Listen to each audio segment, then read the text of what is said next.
Bonjour à toutes et à tous, bienvenue dans cette nouvelle vidéo, ici Mordren et aujourd'hui on fait un récap, on va plus loin dans notre visionnage de l'épisode 10 de Star Wars Andor, une série qui régale toujours autant avec un épisode 10 incroyable. On va revenir en détail et analyser cet épisode, dès maintenant c'est parti. La première chose que je voulais dire, c'est que c'est un épisode qui joue pas mal avec les inversions de rôle, on en parlera notamment autour du personnage de Kino et du personnage de Cassian Andor, mais on a aussi du coup une inversion des rôles entre les prisonniers et les matons évidemment de la prison.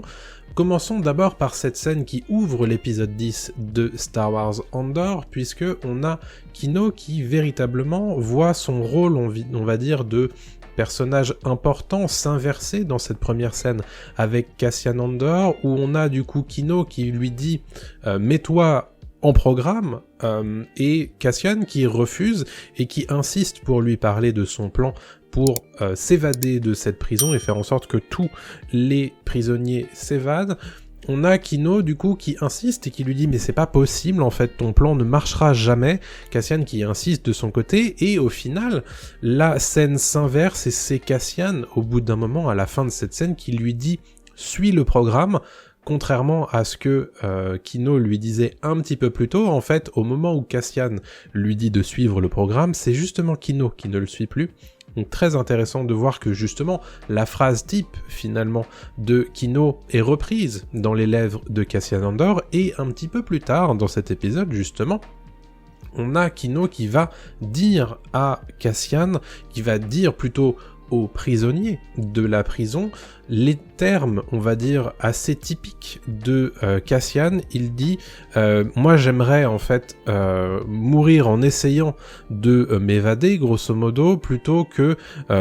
en mourant en leur donnant ce qu'ils veulent. Et c'est tout à fait la philosophie en fait de Cassian qui est reprise dans les termes de Kino, chose évidemment très intéressante puisque tout au long de cet épisode, on va voir les deux hommes véritablement échanger et surtout s'allier dans ce qui est, je trouve, un épisode extrêmement bien écrit. Cassian, lui, il sait que son plan va marcher quand il y a un nouveau qui arrive, et il se trouve que Olaf est décédé dans l'épisode précédent, donc effectivement, il faut donner un nouveau prisonnier à l'étage numéro 5, et évidemment,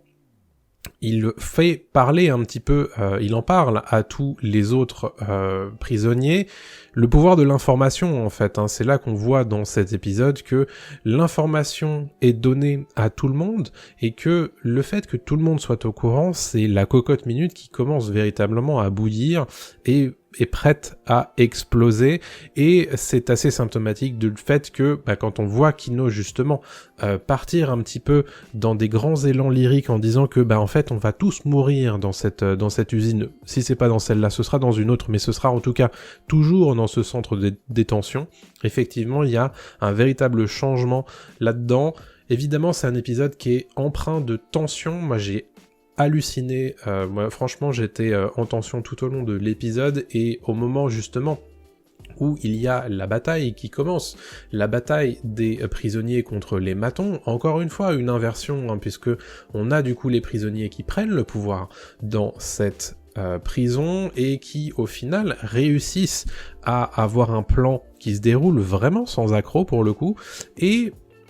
chose hyper intéressante, quand Cassian et Kino arrivent dans la salle de contrôle, qu'est-ce qu'ils disent aux matons, aux officiers? Ils leur disent « suivez le programme ». Donc véritablement, cette inversion, hein, c'est aussi une inversion physique, hein, puisque les personnages prisonniers qui sont en bas de leur salle de prison arrivent à monter du coup de l'autre côté, monter l'étage, et arrivent du coup à l'endroit où habituellement les officiers les regardent de haut, donc il y a véritablement du coup un changement évidemment géographique, topographique, mais aussi du coup philosophique, puisque ce sont eux qui prennent les armes, ce sont eux qui réussissent à prendre le pouvoir, à reprendre leur vie en main, chose évidemment extrêmement intéressante, puisque voilà, cette inversion elle est poursuivie, elle est filée tout au long de l'épisode. Il faut absolument parler du discours de Kino qui est arriver du coup dans la salle de contrôle avec Cassian Andor, et Cassian Andor lui dit « c'est à toi de parler aux autres prisonniers, il y a 5000 prisonniers dans cette usine, et il faut du coup pour eux, évidemment les appeler à la rébellion et à soutenir l'élan évidemment populaire, et Kino se révèle évidemment un chef né comme d'habitude. Il lui faut être un petit peu poussé quand même par Cassian Andor, mais il réussit à mobiliser les foules, et on a véritablement des scènes de foule et d'attroupement dans les couloirs de cette prison qui fonctionnent super bien, et moi honnêtement c'est une séquence de l'épisode qui m'a donné envie de chialer en fait, tellement c'était bien fichu en termes de tension, en termes d'écriture, voilà, les mots de Kino ont sonné très juste, et moi franchement j'étais à deux doigts de lâcher mes larmes, c'était incroyable cette séquence. Et puis c'est aussi un symbole de la réussite de l'écriture de cette série qui prend son temps, mais comme elle prend son temps pour les bonnes choses, quand on arrive du coup au grand moment de cette série, cette séquence en est une, de l'épisode 10, et ben ça sonne juste, et ça frappe exactement là où il faut, ça tape dans le mille, vraiment. Donc j'ai vraiment adoré toute cette séquence de l'épisode 10, un épisode 10 qui s'appelle du coup « Il y a qu'une seule issue », One Way Out, c'est quelque chose que les prisonniers répètent tout au long de la fin de cet épisode, et on découvre à la toute fin, en réalité, que Kino ne sait pas nager. Donc en fait, il a organisé cette rébellion tout en sachant lui-même qu'il ne pourrait pas s'évader avec les autres. Et ça donne une dimension extrêmement tragique à ce personnage-là, un personnage extrêmement intéressant, je trouve, de cette saison. Alors, est-ce qu'il va réussir à être aidé par certains autres prisonniers et à survivre, ou est-ce que au final, cet épisode se termine pour lui comme cela, c'est-à-dire lui restera dans la prison, seul, par rapport aux autres, et évidemment les autres qui sont aussi décédés. C'est une question qui se pose. Quelle est votre interprétation, vous, de ce moment dans cet épisode 10 ? Ça m'intéresse évidemment d'avoir votre avis. En tout cas, moi j'ai trouvé que toute la séquence de l'évasion est extrêmement réussie. Le seul truc qui pourrait éventuellement manquer dans cet épisode, c'est un petit moment d'accro pour les évadés. Pendant l'évasion, on peut s'imaginer qu'il y ait une espèce d'antagonistes qui viennent éventuellement mettre à mal le plan, et au final le plan se déroule vraiment parfaitement sans accroc. Alors évidemment il y a des morts, mais je trouve qu'il y a peut-être pas assez d'adversité dans cette séquence d'évasion. Au final, tout se passe très bien, et tant mieux, mais c'est vrai qu'on pourrait éventuellement s'attendre à ce que il y ait de temps en temps des petits gravillons dans la roue de cette mécanique de l'évasion et de la rébellion finalement, parce que c'est une rébellion véritablement très circonscrite, mais une rébellion tout de même face à l'autorité de l'Empire, et on voit bien les matons complètement perdus, encore une fois, l'inversion des rôles entre les prisonniers et les matons, puisque à la fin du coup de cet épisode, à la fin de cette séquence, ce sont les matons eux-mêmes qui se cachent des prisonniers et qui s'enferment eux-mêmes dans une salle. Donc il y a véritablement ce phénomène d'inversion qui est véritablement filé tout au long de cette séquence de l'évasion, et j'ai trouvé que c'était franchement bien fichu. Le parallélisme bien sûr de tout ça était vraiment cool. Il y a un truc que je voulais noter, petite référence en fait, moi je ne l'avais pas remarqué avant, mais on a un personnage de Star Wars Rogue One qui apparaît dans cette série, c'est Melshi, Rook Scott Melshi, qui est un personnage que l'on voit, un rebelle, que l'on voit dans Star Wars Rogue One, et qui est en fait un des prisonniers que l'on voit s'évader avec Cassian Andor. Donc il est probable que ce soit comme ça que les deux personnages se soient rencontrés, tout simplement. C'est le moment pour moi de vous dire que si vous appréciez cette vidéo, n'oubliez pas le pouce en l'air, le commentaire, ça aide la vidéo dans l'algorithme de YouTube. Si vous appréciez mon travail, vous pouvez vous abonner et activer la petite cloche. Vous pouvez également me donner quelques deniers en rejoignant cette chaîne YouTube directement avec le petit bouton, ou bien me faire un don ponctuel ou bien régulier sur Utip. Tous les liens sont dans la description, tout comme mes réseaux sociaux si vous voulez me suivre un petit peu plus avant, notamment sur Twitter. Également, si vous voulez m'écouter écouter dans un podcast. Sur la pop culture, vous pouvez le faire, ça s'appelle Pop Tier, c'est un podcast que j'ai lancé il y a quelques mois avec un ami, où l'on découvre de nouvelles œuvres de pop culture et on les liste tout simplement. Tous les liens sont dans la description, allez c'est parti pour le reste de la vidéo. Il y a un autre personnage dont il faut qu'on parle, c'est évidemment Mon Mothma, qui est un des points importants de cet épisode 10, encore une fois. Mon Mothma qui est désormais mise en relation avec ce fameux voyou Chandrillin. Il faut que je regarde son nom, puisque je ne suis pas sûr de comment ça s'écrit, c'est Davos Skuldun, et on le voit arriver du coup dans les appartements de Mon Mothma, et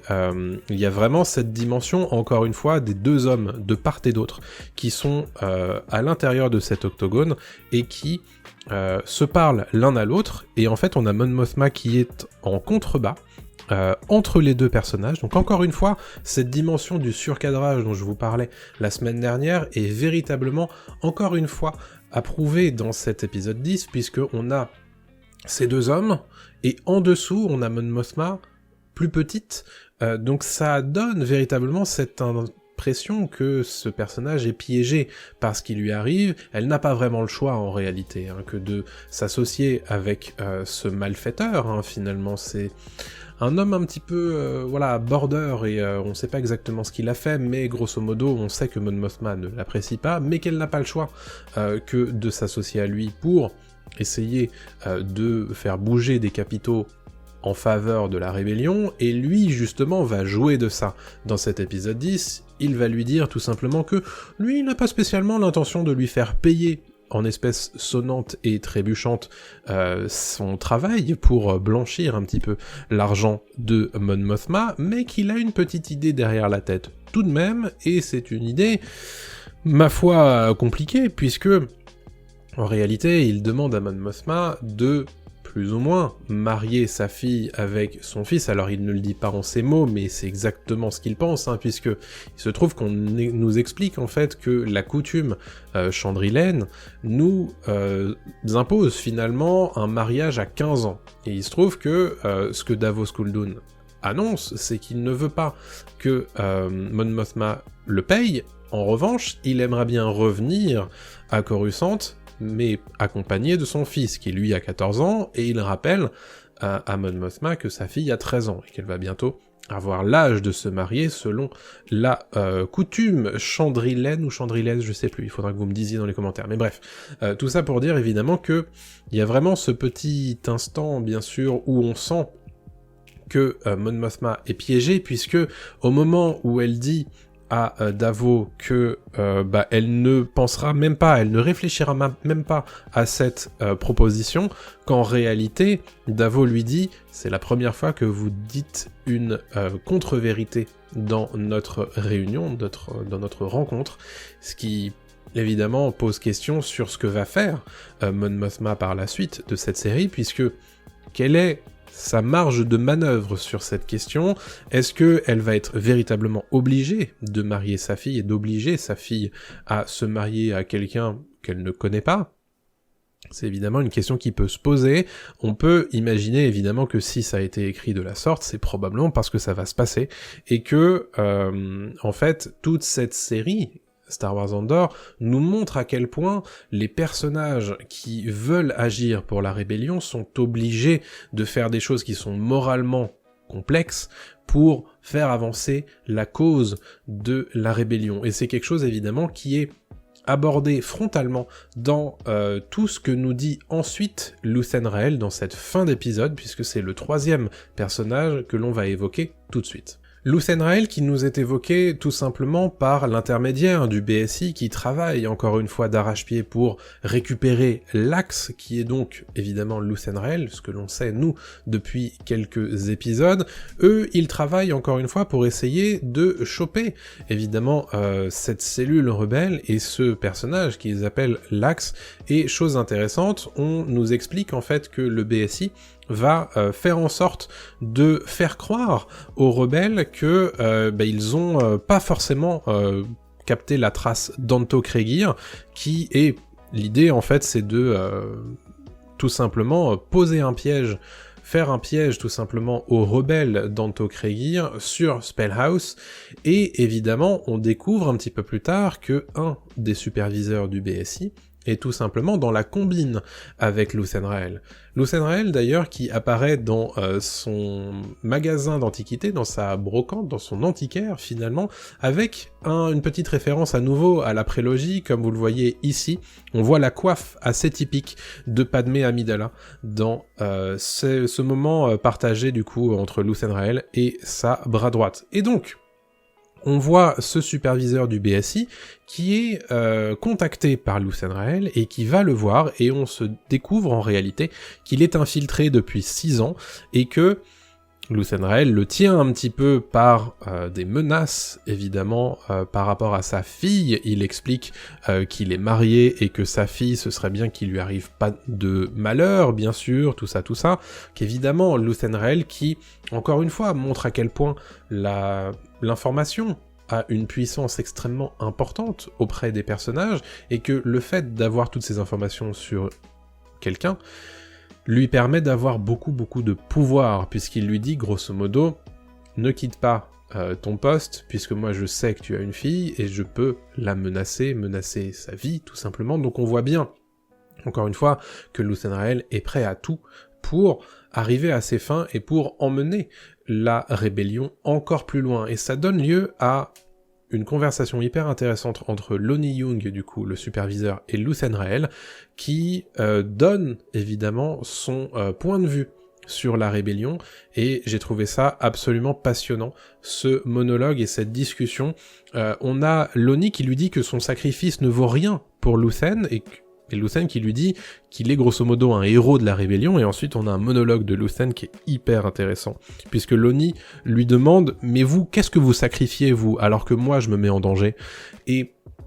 Lucen lui répond, tout simplement, lui, il sacrifie absolument tout, il sacrifie tout son être, il le dit « Je brûle ma vie pour celle des autres. Qu'est-ce que je sacrifie ? Je sacrifie tout, parce que je suis condamné à utiliser les méthodes de mon ennemi pour l'arrêter. » Et ça, philosophiquement, c'est absolument passionnant de voir justement que Lucen Rael a totalement conscience que ce qu'il fait est moralement condamnable, mais que c'est le seul moyen qu'il a trouvé lui pour mettre à mal l'Empire, tout simplement. Et j'ai trouvé ça tellement vrai, le fait de terminer cet épisode 10 avec cette conversation justement entre Lucen et Lonnie qui va être obligé évidemment de poursuivre, parce que il n'a pas le choix en réalité, Lucen ne lui laisse pas le choix, et Lucen qui assume finalement de devenir un monstre pour sa cause. Et il y a véritablement, je trouve, une façon de mettre en scène des personnages qui sont censés être des héros, du moins au sens qu'on a appris à le connaître dans Star Wars, dans la trilogie originale Star Wars, c'est-à-dire que les rebelles, c'est les bons, et les impériaux, c'est les mauvais. Mais là, on a véritablement, encore une fois, et je le dis depuis le début de cette saison, des personnages qui agissent vraiment dans les nuances de gris, et parfois même des nuances de gris qui sont très sombres, puisque on voit bien que c'est des personnages qui, moralement, savent qu'ils n'ont pas le choix que d'utiliser ces méthodes-là, et j'ai trouvé ça absolument passionnant d'avoir Lucen Rael qui explique qu'il a tout à fait conscience de ce qu'il fait, mais que selon lui, il n'a pas le choix que d'utiliser ces méthodes-là. Honnêtement, c'est un épisode, encore une fois, très très réussi de Star Wars Andor saison 1. Honnêtement, je ne sais pas ce que nous réservent ces 2 derniers épisodes. J'imagine que peut-être qu'on va avoir peut-être une victoire, en fait, de l'Empire sur Spellhouse autour de Anto Kreegyr. Peut-être que c'est ça que nous réservent ces 2 épisodes. Le côté peut-être point bas pour revenir ensuite en saison 2, c'est possible. Que va faire ensuite Cassian Andor maintenant qu'il s'est évadé ? Tout ça, c'est des questions qui sont ouvertes. Honnêtement,